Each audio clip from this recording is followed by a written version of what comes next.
The Spokane County Sheriff's Office is requesting charges against a Spokane police officer for domestic violence. That officer was charged in July, but those charges were dismissed. Further investigation, though, led detectives to refile the old charges plus new ones. KREM 2's Lindsay Nadrich explains. This is Spokane police officer John Scott when he appeared in court on July 11th.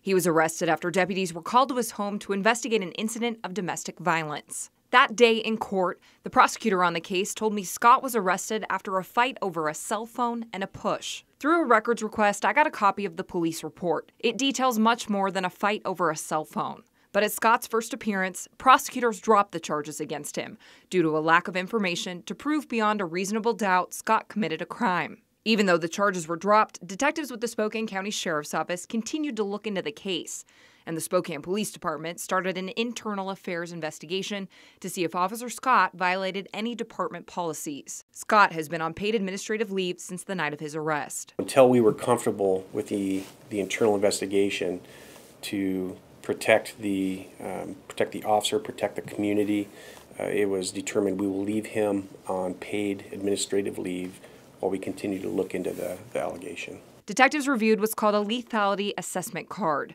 It's a screening process that helps identify risks of the victim being hurt or killed. That's when detectives say they discovered additional incidents of domestic violence involving Scott and the victim. It's a series of questions, and based on the answers to those questions, that will help guide the investigation, but as importantly, it will also help guide potential services for the victim as well.